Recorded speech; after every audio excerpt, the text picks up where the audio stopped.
बड़ौदा चुनाव भारतीय जनता पार्टी किन मुद्दों पर, किन पॉइंट्स पर लड़ रही है, विपक्ष कौन से पॉइंट पर लड़ रहा है। भारतीय जनता पार्टी का हमेशा माननीय प्रधानमंत्री नरेंद्र मोदी जी के नेतृत्व में, हरियाणा में माननीय मुख्यमंत्री मनोहर लाल खट्टर जी के नेतृत्व में सबका साथ, सबका विकास, सबका विश्वास, इसी लाइन को लेते हुए आपने देखा 6 साल में माननीय मुख्यमंत्री जी के नेतृत्व में पारदर्शिता और विकास, सबसे बड़ा मुद्दा रहा पारदर्शिता और विकास। और आज भी पार्टी मुख्यमंत्री जी के नेतृत्व में, हमारे पार्टी अध्यक्ष ओम प्रकाश धनखड़ जी के नेतृत्व में योगेश्वर दत्त को आगे लेते हुए विकास, बड़ौदा में सबसे बड़ा बात रहेगी विकास। और जब भारतीय जनता पार्टी कोई बात करती है, कोई बात रखती है, तो वो हमेशा सच्चाई होती है, उसमें सत्यता है, कोई उसमें इधर उधर की बातें नहीं होती। आज बड़ौदा का चुनाव जिस तरह से आपने देखा कि पार्टी 6 साल से सोनीपत जिले के लिए, जिसमें बड़ौदा भी है, बहुत ईमानदारी के साथ काम कर रही है। और हमारा उम्मीदवार योगेश्वर दत्त, आपने देखा किस तरह से एक ओलंपियन जिसने देश की शान बढ़ाई, हमारे बड़ौदा की शान बढ़ाई, गोहाना की शान बढ़ाई, सोनीपत जिले की, हरियाणा की, एक ऐसी शान का उम्मीदवार, एक ऐसा चमकता हुआ उम्मीदवार जिन्होंने पूरे देश का मान सम्मान बढ़ाया, आज मौका है।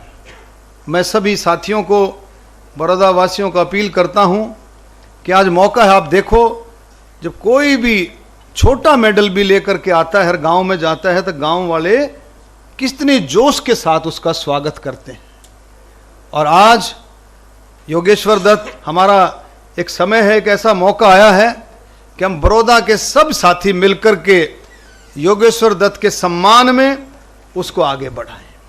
योगेश्वर दत्त ने देश का सम्मान बढ़ाया है, हल्के का, गांव का, हरियाणा का। आज हमारा फर्ज बनता है कि अगर हमारे को कोई उसका एक प्यार रूपी, अगर हमारे को कुछ देना है, एक प्यार में एक आशीर्वाद रूपी अगर हमारे को देना है, तो हम सब मिल करके जाति पाति से ऊपर उठ करके 36 बिरादरी, किसान, मजदूर, गरीब, दलित, बैकवर्ड, नौजवान, कर्मचारी, व्यापारी, खेती हर मजदूर, हमारे बुजुर्ग, महिलाएं, सब मिल करके, खिलाड़ी, व्यापारी, छोटे व्यापारी, बड़े व्यापारी, सब मिलकर के योगेश्वर दत्त को आशीर्वाद दें और उसको आगे बढ़ाएं। क्यों कि योगेश्वर दत्त के दिल और दिमाग में बड़ौदे की सोच है, बड़ौदे के विकास की सोच है। आप देखो, योगेश्वर दत्त को पता था कि भाई इलेक्शन होगा, मध्यावधि चुनाव होगा, उसको नहीं पता था।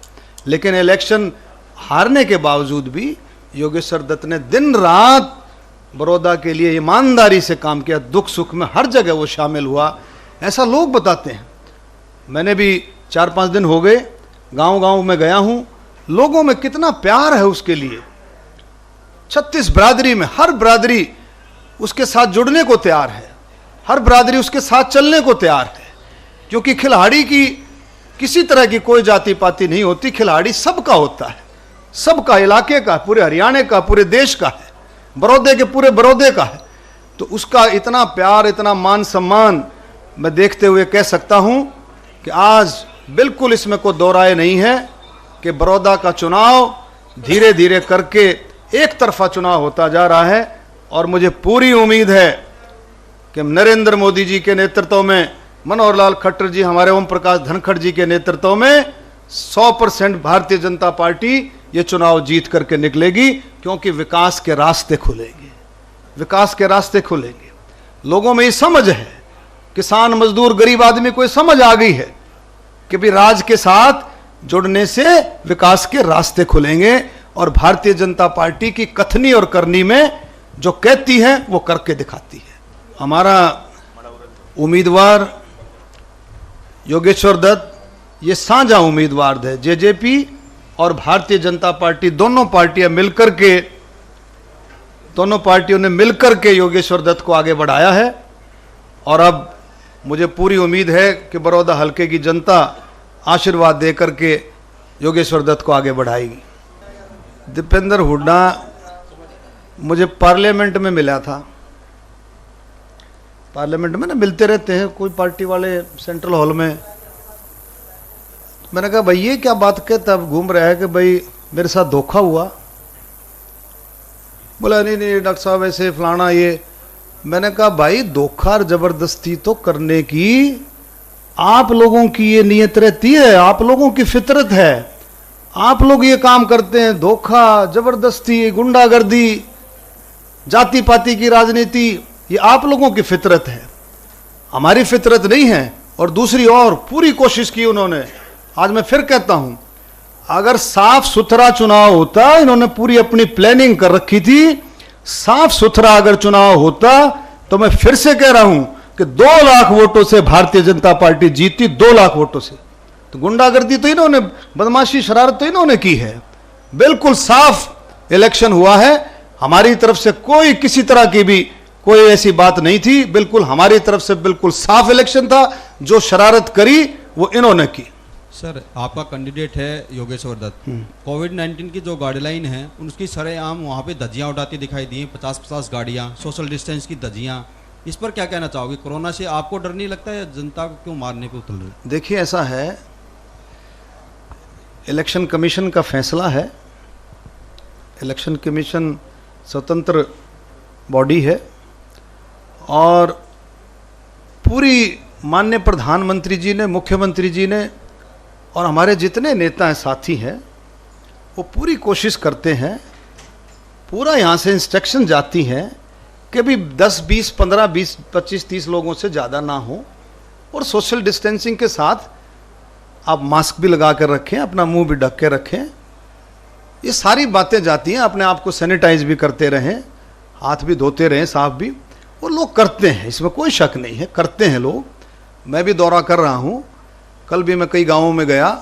तो बल्कि हम तो इस बात को रखते हैं कि भाई चौपाट की बजाय घर में जा कर के ही बातचीत कर कर के कोशिश करते हैं और लोग करते हैं। लेकिन फिर भी कहीं कोई कमी है, हम फिर अपील करेंगे, हमारी पार्टी की तरफ से फिर अपील रहेगी, हमारे सब नेता फिर अपील करेंगे कि भी इसमें ध्यान रखें। और इसमें क्योंकि बीमारी अभी ख़त्म नहीं हुई है और प्रधानमंत्री जी ने भी अपील की है, मुख्यमंत्री जी ने भी अपील की है, हमारे अध्यक्ष जी ने भी।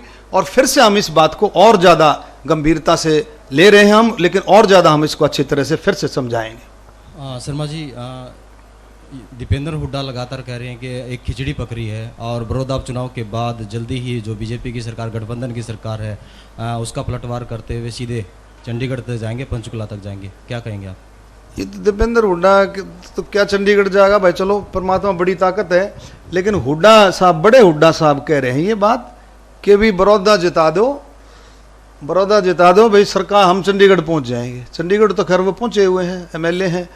दूसरी, बड़ौदा अब जो भारतीय जनता पार्टी की झोली में सीट आ रही, इससे पहले बड़ौदा की सीट तो उन्हीं के पास थी। माननीय भाई कृष्ण हुड्डा जी आदरणीय आज वो स्वर्ग में बैठे हैं। तो आज किसकी सरकार थी, किसका एमएलए था? इन्हीं का एमएलए था। और दूसरी चीज़ और है, रोहतक में प्रेस कॉन्फ्रेंस करी, रोहतक में अभी पीछे कल परसों प्रेस कॉन्फ्रेंस की। तो एक पत्रकार ने पूछा कि जी ये बताना जरा कि जी हमारी समझ में नहीं आ रहा है कि ये बड़ौदा वाला अगर तुम जीत जाते हो तो सरकार कैसे गिरेगी, इस बारे में बताना। तो कति उसके सिर पे चढ़ गया, हे बैठ जा, तेरे को कुछ नहीं पता, कुछ नहीं पता तेरे को। तो ऐसी बातें जो है ये मुंगेरी लाल के सपने हैं। और माननीय प्रधानमंत्री मोदी जी खट्टर साहब के नेतृत्व में बहुत मजबूती से जेजेपी और भारतीय जनता पार्टी का गठबंधन है। दोनों का मजबूती का गठबंधन है। दोनों ही किसान के हित में, गरीबों के हित में, खेती मजदूरों के, दलितों के, बैकवर्ड भाइयों के, नौजवानों की सोच रखते हुए, पारदर्शिता रखते हुए, हर एक तबके की इनकी सोच है। और भाई 4 साल तो रहेगी, लेकिन जनता के आशीर्वाद से, 36 बिरादरी के आशीर्वाद से, किसान मजदूर गरीबों के आशीर्वाद से, बैकवर्ड भाइयों के आशीर्वाद से ये मैं कह सकता हूं 4 साल तो सरकार रहेगी, लेकिन इन सब के आशीर्वाद से, जनता के आशीर्वाद से हुड्डा साहब को मैं संदेश देना चाहता हूं, 4 साल तो रहेगी, अगले 5 साल भी भारतीय जनता की बनेगी सरकार, आप लोगों के आशीर्वाद से, जनता के आशीर्वाद से। शर्मा जी, आप कांग्रेस में भी रहे, आप कह रहे थे कि एक फितरत और धोखा कांग्रेस का हिस्सा है, आप भी उस हिस्से में साझेदार रहे हो। एक ही सवाल में मेरा एक सवाल और है, एक आप लगातार जितने भी पार्टी के आपके लीडर्स आते हैं विकास के नाम पर वोट मांग रहे हैं, अगर इतना विकास हो रहा है तो आपके मंत्री, विधायक, एमपी पूरी फौज उतर रही है और गली गली की खाक छानते फिर रहे हैं। देखिए हमारे मंत्री विधायक जो उतर रहे हैं नरवाल मैडम, ये देखिए कि वो मंत्री विधायक के तौर पे नहीं उतर रहे हैं, वो कार्यकर्ता के रूप में आ रहे हैं, कार्यकर्ता के रूप में उतर रहे हैं। और एक कार्यकर्ता जब उसकी पार्टी चुनाव लड़ रही है तो कार्यकर्ता अपने घर कैसे बैठ सकता है? किसी को ड्यूटी नहीं लग रही है, वो खुद ही जा रहा है, वो खुद निकल रहा है, कोई पैदल जा रहा है, कोई साइकिल पे जा रहा है। अभी आप और देखेंगे किसी की कोई ड्यूटी, यहां से तो सिर्फ कुछ चंद लोगों की जो बड़ौदा हल्के से रिलेटेड हैं, कोई गोहाना से इस इलाके से रिलेटेड है, उनकी ड्यूटी है। बाकी तो कार्यकर्ता में जोश है, कार्यकर्ता को पता है कि किस तरह से मोदी जी किसान के हित में बात कर रहे हैं, तीनों कानून आए हैं, किस तरह से किसानों का, आम जनता के हित में कानून आए हैं, ये सारी बातें वर्कर कार्यकर्ता समझता है। और उस कार्यकर्ता के साथ अब इतना बड़ा काफिला हो गया है कि दिन पर दिन बढ़ते जा रहे हैं। कल माननीय मुख्यमंत्री जी रोहतक में थे, आप देखेंगे हर एक खाप के रिंढाणा गांव से मैं कहता हूं कम से कम 300-400 लोग हर बरादरी के रिंढाणा गांव से मुख्यमंत्री जी के पास पहुंचे हुए थे कि हम आपके साथ हैं, हमारे को जोड़ो, हम विकास चाहते हैं, हम चाहते हैं हमारे बच्चों का हक मिले, नौकरियों में साफ सुथरा काम मिले, ट्रांसपेरेंसी मिले। और देख कितना फर्क है, कभी मुख्यमंत्री जी ने यह नहीं कहा 85,000 नौकरियां 6 साल में 85,000 नौकरियां दी हैं, कभी मुख्यमंत्री जी ने यह नहीं कहा कि मैंने 85,000 नौकरियां दी। मुख्यमंत्री जी कहते हैं कि भी आप लोगों ने 85,000 नौकरियां ली हैं, सरकार ने दी नहीं है, अपनी मेहनत से, अपने काम से, अपनी मेहनत से, अपनी इंटेलिजेंस से आपने 85,000 नौकरियां ली। और अब एक और बात मुख्यमंत्री जी ने कही, आने वाले समय में लगभग 1 लाख नौकरियां और सरकार ट्रांसपेरेंसी, पारदर्शिता से सरकार नौकरी देगी। तो कितना फर्क है। आज हल्के का इलेक्शन जो है, दिन पर दिन इलेक्शन भारतीय जनता पार्टी के पक्ष में जबरदस्त तरीके से बनता जा। अब आप देखें कांग्रेस वाले अब ये कहने लगे, पहले कह रहे थे हम जीते, अब कहने लगे मुकाबले में हैं। वो मुकाबले वाली बात भी बहुत धीरे धीरे आ रही है कि भाई हम मुकाबले में हैं। तो ये सारी बातें शर्मा जी, मैंने आपको, चुनाव में क्यों बीजेपी को दलित और पिछड़ों की याद आ जाती है? जब बैकलॉग की बात आप करके सरकार में आए थे, बैकलॉग भर देंगे, कुर्सी देने की बात आती है तो कहीं और चली जाती है, टिकटें वितरण की बात आती है तो कहीं और चली जाती है, चुनाव में केवल दलित और पिछड़ों को याद किया जाता है। देखिए भाई, क्या नाम है इसका भाई का, विकास जी, जितनी सोच माननीय प्रधानमंत्री जी मनोहर लाल खट्टर जी के दलितों के बारे में है, किसी की नहीं हो सकती। और कंपैरिजन में देखो, कंपैरिजन में कांग्रेस क्या कहती है, करती है, आप देखेंगे तंवर दलित से संबंधित है, परिवार से, मेरा भी अच्छा साथी है, सम्मानित साथी है डॉक्टर अशोक तंवर। उसके साथ क्या किया भाई, उसकी कार्यकारिणी तक नहीं बनने दी, उसके साथ इतनी मारपीट हुई, बुरी तरह से उसको आरएमएल हॉस्पिटल में कम से कम 10-12 दिन रह करके पीछा छुड़ाया, उसकी जान बची है। उसके बाद आ जाइए आप, अभी राज्यसभा में किसका हक था भाई, शैलजा का हक था, शैलजा का हक था। अगर कांग्रेस को एक सीट जानी थी, शैलजा का हक था, कौन हक छीन ले गया। और रही बात भारतीय जनता पार्टी की, भारतीय जनता पार्टी ने हमेशा सम्मान किया है। आज अगर हरियाणा के अंदर बाबा भीमराव अंबेडकर के जी के नाम से अगर यूनिवर्सिटी दी है, लॉ यूनिवर्सिटी, तो भारतीय जनता पार्टी ने दी है, मनोहर लाल खट्टर जी ने दी। हर जगह दलितों का सम्मान है कोई। और आप एक और देखें, पहले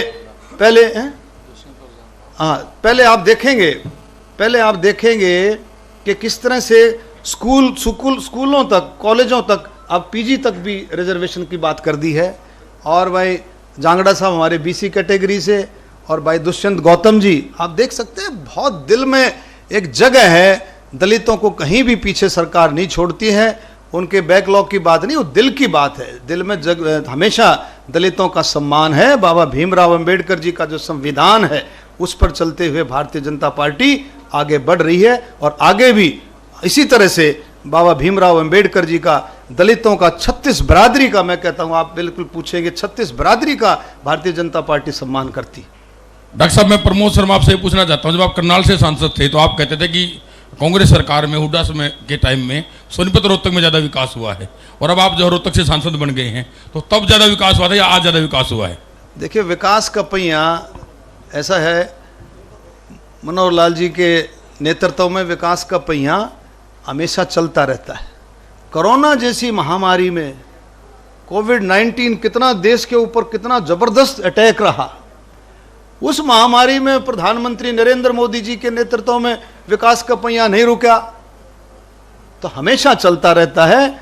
कभी हो सकता है कभी थोड़ी बहुत 1-8% स्पीड कभी कम होगी कोरोना की वजह से, लेकिन ये चलता रहेगा। और एक और है, उनकी सोच कुछ और थी, लेकिन मनोहर लाल खट्टर जी की सोच, भारतीय जनता पार्टी की सोच सबका साथ सबका विकास ही हकीकत में है।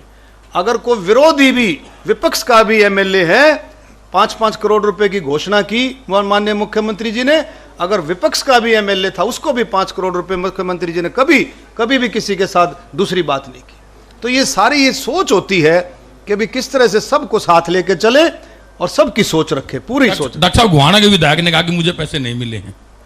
भाई, हर एक विधायक को ये 5 करोड़ रुपए के काम देने थे, जिन्होंने दिए उनके आगे, जिन्होंने नहीं दिए होंगे। अब आपका हमारे भाई कृष्ण हुड्डा जी आज स्वर्ग में है, आदरणीय भाई, लेकिन आप देखेंगे कि कई साथी थोड़े से ढील बरत जाते हैं, तो लेकिन जिस भी एमएलए ने मुस्तैदी से काम किया है, अच्छे तरीके से काम किया, उसको मिले।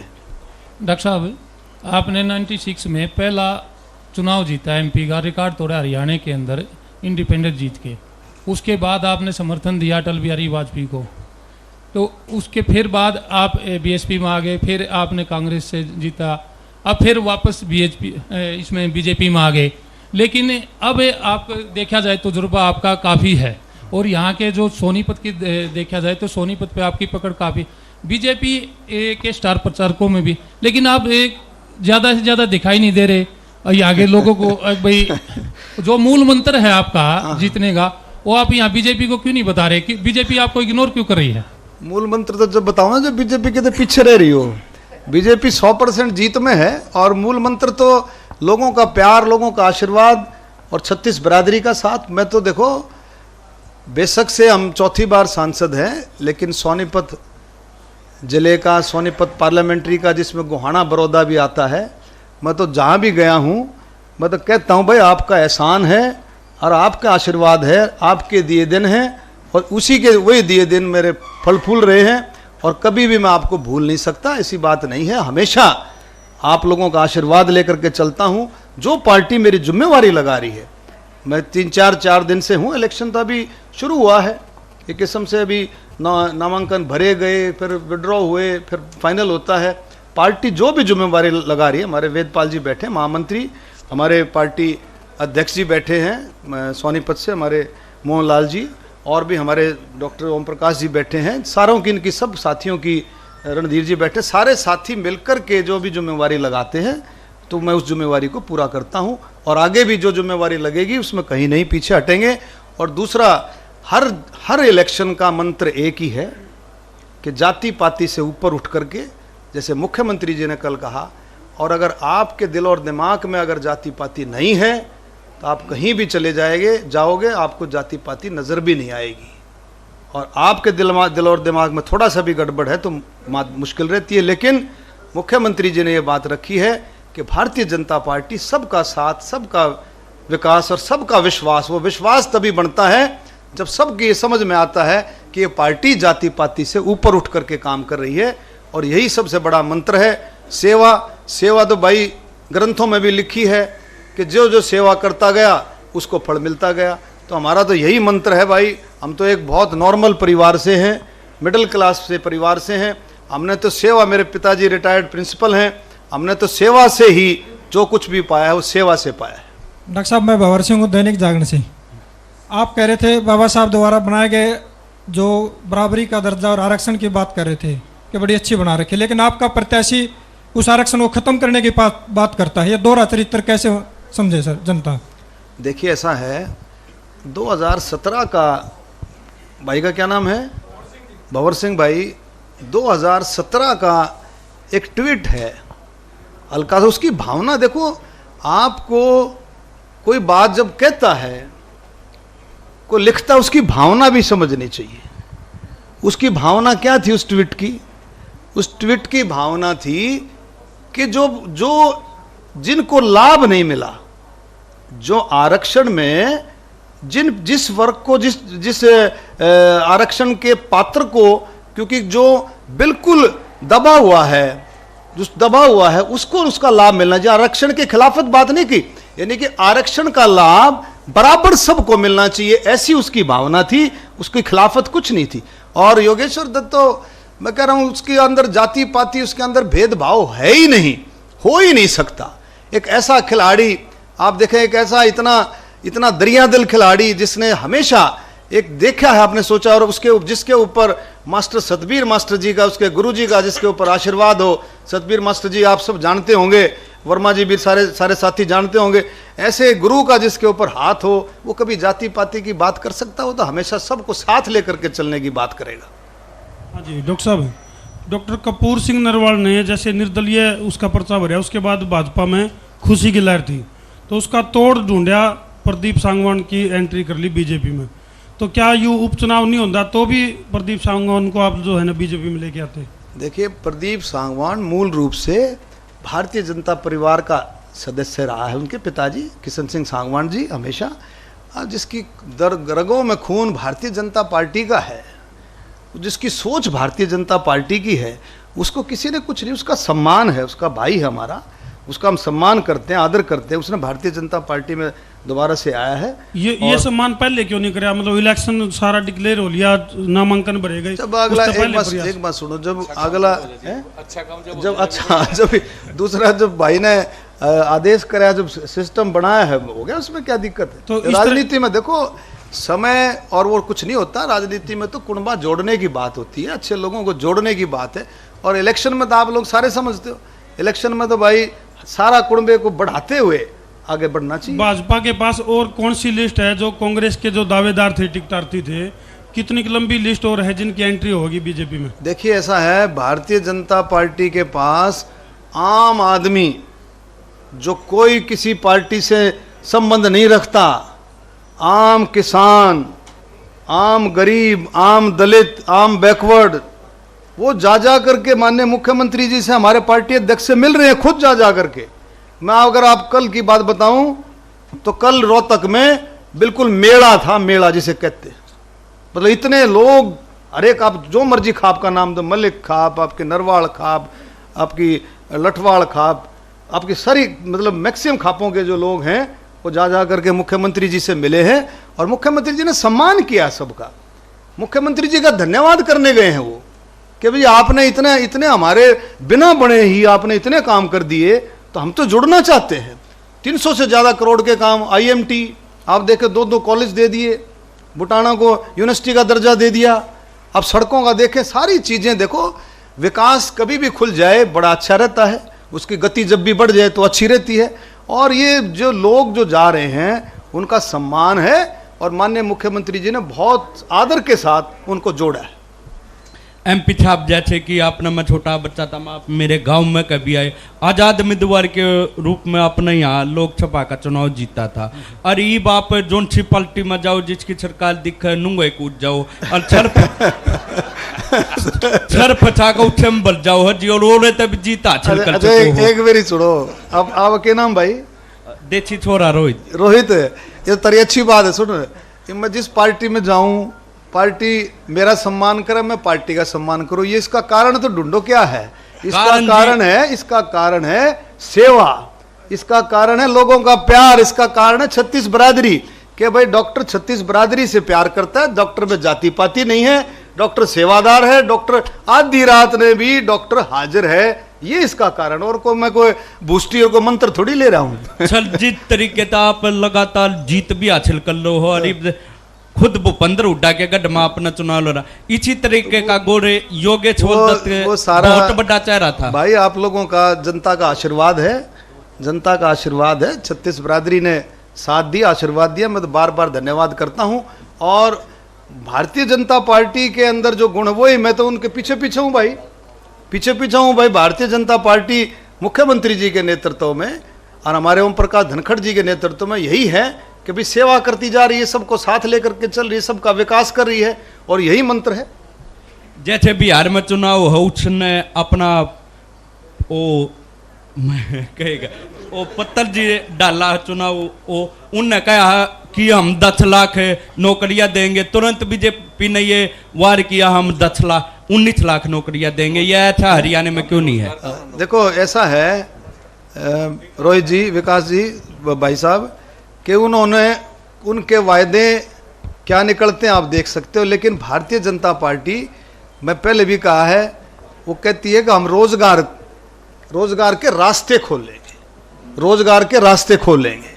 और मुख्यमंत्री जी ने 85,000 तो नौकरियां दे चुके हैं, और ऐसे पात्रों को नौकरियां मिली हैं जो कभी सोच भी नहीं सकते थे, ना पर्ची ना खर्ची, ऐसे सोच भी नहीं सकते थे। हकीकत है, कई गांवों में ऐसे साथी मिलते हैं कि जी हम तो सोच भी नहीं सकते थे। तो ऐसा काम मुख्यमंत्री जी ने किया। 85,000 1 लाख की अब बात करिए, तो जितना काम भारतीय जनता पार्टी कहेगी उतना कर करके दिखाएगी। डॉक्टर साहब नमस्कार, मैं हनुमान पुनिया।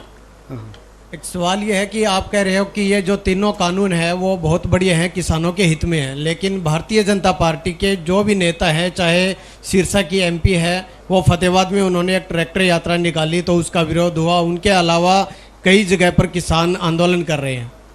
देखिए ऐसा है, किसानों ने विरोध नहीं किया, किसानों ने कहीं भी, हमने रोहतक में निकाली, आपके गोहाना भी निकली थी, हमने रोहतक में निकाली, डिगल से शुरू की भाई, डिगल से शुरू की, और दोनों जिलों को कवर करते हुए सांपला में टर्मिनेट की। इतनी बड़ी ट्रैक्टर रैली, इतना जोश जो है, किसानों ने उतर करके धन्यवाद किया। गांव में रोक करके किसी ने दूध पिलाया, किसी ने पानी पिलाया, किसी ने फल खिलाए। कितना जबरदस्त जोश था किसानों के अंदर। और ये जो विरोध कर रहे हैं, ये किसान नहीं है, ये पार्टियों के कार्यकर्ता हैं। पार्टियों को लोकदल का कार्यकर्ता है तो कहीं को कांग्रेस का कार्यकर्ता, वो भी छुटपुट। हमने जब करी तो डीगल में खड़े थे 5-7 जने, जब हमारी आगे जाली, हमारी जब आगे जाली तो हमारी गले शामिल हो लिए, इसे वो थे। तो कोई ऐसी बात नहीं है। किसानों के तीनों कानून, किसान और आम आदमी के हाथ में 2 कानून, तो एपीएमसी एक्ट में बदलाव, दूसरा कॉन्ट्रैक्ट फार्मिंग, तीसरा एसेंशियल कमोडिटी एक्ट, वो जनता और व्यापारियों का है। दोनों किसानों के लिए हैं, आम जनता के लिए हैं। सारे कानून बढ़िया हैं। आप एक बात सुनो मेरे साथियों, बहनों, भाइयों, आप ये देखो, जब वो कोरोना की महामारी में लॉकडाउन जब था, लॉकडाउन के समय में, आओ जी बनवारी लाल जी, आइए, हमारे मंत्री बनवारी लाल जी स्वागत करते हैं, मंत्री जी आए। उस समय जब ये शुरू हुआ था गेहूं की और सरसों की खरीदारी, तब विपक्ष ने मंडियों में जा करके कितना नाच कराया था, नाचने लग गए थे भाई कैसे होगा, 25-25 किसान आ रहे हैं, फिर 50 कर दिए, किस तरह से उठेगा। मैं भी रोहतक की मंडी में, झज्जर की मंडी में, कोसली मंडी, मैं भी कई मंडियों में गया। उसके बाद कोरोना की महामारी की वजह से सरकार ने मंडियों में सबका प्रवेश बंद कर दिया था, चाहे पक्ष का हो चाहे विपक्ष का हो। और मैंने एक ही बात कही थी, अरे थोड़ा सा तसल्ली कर लो, थोड़ा सा इंतजार करो, आप देखोगे माननीय मुख्यमंत्री जी एक दाना उठाएंगे और एक दाने की पेमेंट आएगी। वही हुआ, आज आप पूछ के देख लो, एक दाना उठा और एक दाने की पेमेंट आई। इसी तरह से मैं आप कह रहा हूं, कोई भी एक दाना नहीं छोड़ा जाएगा। आप देखेंगे बिल्कुल सरकार प्रतिबद्ध है और किसानों के साथ खड़ी है, किसानों के साथ। और मोदी जी की कलम से, नरेंद्र मोदी जी की कलम से कोई किसान, खेती और मजदूर, गरीब आदमी का, किसानों को कोई नुकसान हो सकता है, सोच भी नहीं सकते। डॉक्टर साहब नमस्कार, मेरा नाम रोहित शर्मा है। अभी मैंने एक ट्वीट पढ़ा था राहुल गांधी का, उन्होंने ट्वीट किया है कि भाई कोरोना वैक्सीन को लेकर अब आपको देखना पड़ेगा देश में चुनाव कहाँ है। और आपके मैनिफेस्टो में भी है, बिहार में आपने लिखा है कि भाई सबसे पहले जो वैक्सीन मिलेगी वो बिहार में मिलेगी। क्या बड़ौदा के लिए भी आपका कोई मैनिफेस्टो ऐसा है, अगर वैक्सीन आती है तो हरियाणा में सबसे पहले बड़ौदा को मिलेगी? ऐसा है, वैक्सीन आएगी पूरे देश को मिलेगी। वो बिहार चुनाव की बात है कि मैनिफेस्टो में ऐसी बात डाली है, लेकिन पूरे देश के लिए वैक्सीन आएगी और पूरे देश को मिलेगी।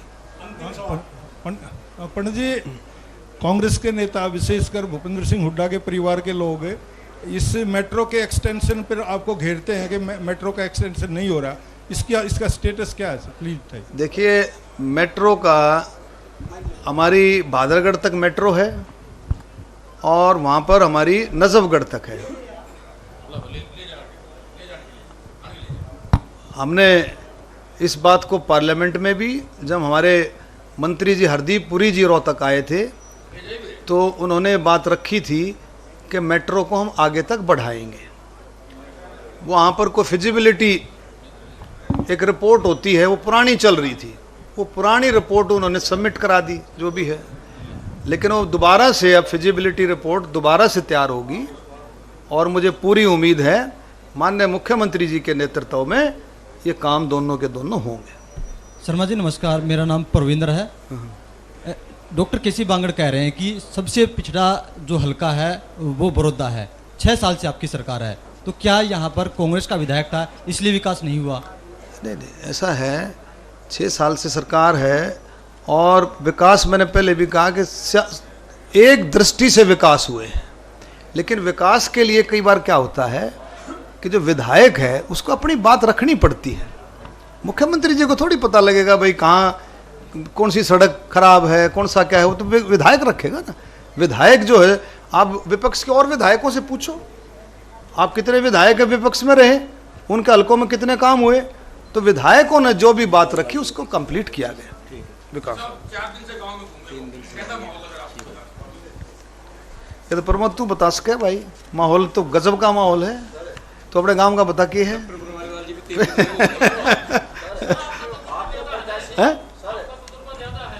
देखो, मैंने अपना बता दिया, मैंने शुरुआत जो करी है मैंने आपको बताया कि माहौल जबरदस्त है और दिन पर दिन माहौल अच्छा होता जा रहा है और जीत जो है 100% जीत निश्चित है।